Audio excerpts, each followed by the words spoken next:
Tonight we continue our series of interviews with candidates for City Council in District 4. The district mainly includes parts of Dorchester and Mattapan.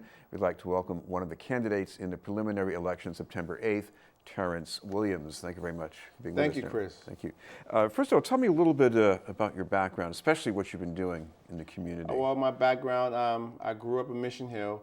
I have a little small program called Mighty Mission, which is based out of the Tobin Community Center. Doesn't mean that we just service kids in Mission Hill.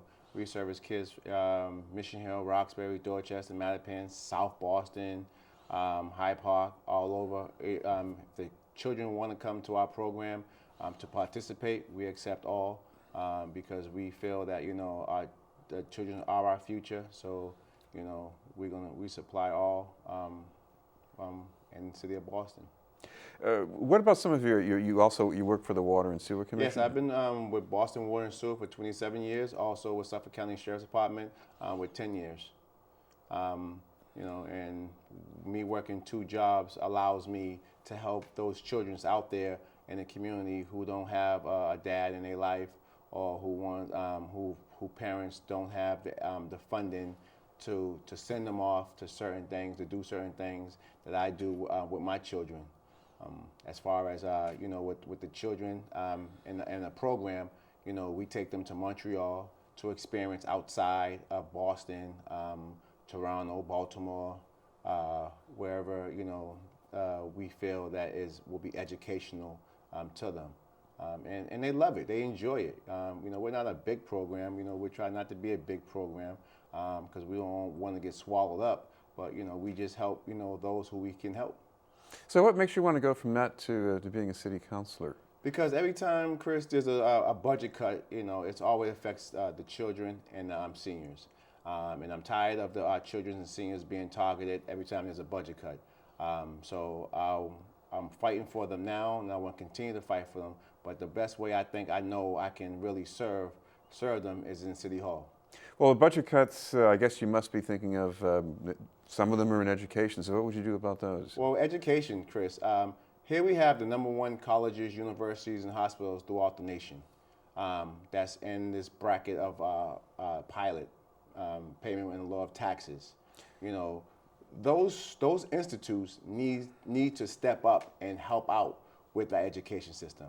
If we can have the #1 colleges and universities, then we can have the #1 elementary, middle, and high schools to bring the resources, to bring the same technology that they are given to students in their institutes to the community. Well, I know part of the problem here is that it's not just, actually city money for the schools is increasing, but state money might be down, federal money is definitely down, and they're cutting back on busing for middle school students, that is using school buses. What do you think about that? Well, Chris, if you're gonna cut budget cuts for the school buses, then put the money into the schools so those children can walk to school. Don't have to take the MBTA across town, because just last year we had one of the worst winters ever. But we have our babies going on the MBTA. The MBTA said they're not supplying more MBTAs out there. So if the bus is full, the kids are just gonna have to stand out there because the bus is just gonna keep going.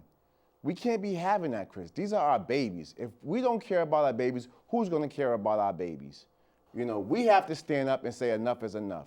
Every time there's a budget cut, why we gotta hurt our babies? It's ridiculous. And it shouldn't be happening in the city of Boston. We say we Boston strong. Well, how strong are we? What about public safety? By some measures, this year is not as bad as before, but by other measures, it's a lot worse than we want it to be. Public safety, Chris, is going to have to come from the community. We can't keep depending on city government and the police department to solve what's going on in our communities. We are grown adult folks who we can be out there solving what's going on in our community.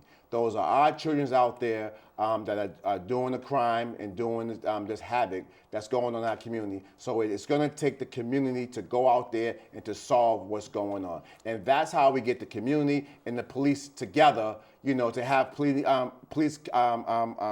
unite with the community when we work together. We can't keep pointing the fingers. Which brings me around to what you would do in that as a city councilor. Well, what I do, Chris, I will be out there in the community like I am now, out there walking the streets, talking to the young folks. But not only that, I will go into the communities and I will go into them and work with them and say, okay, you know what? If you're tired of your community looking like this, then let's do something about it. I'm not going nowhere. I'm staying here with you. This is how we're going to solve this. You know, if you want your community to be a loving, peaceful community, then let's go out there together. Well, once again, you're running against someone who's been in this position for quite a while. And people might say, well, why change? What would you do differently that would make you more effectively?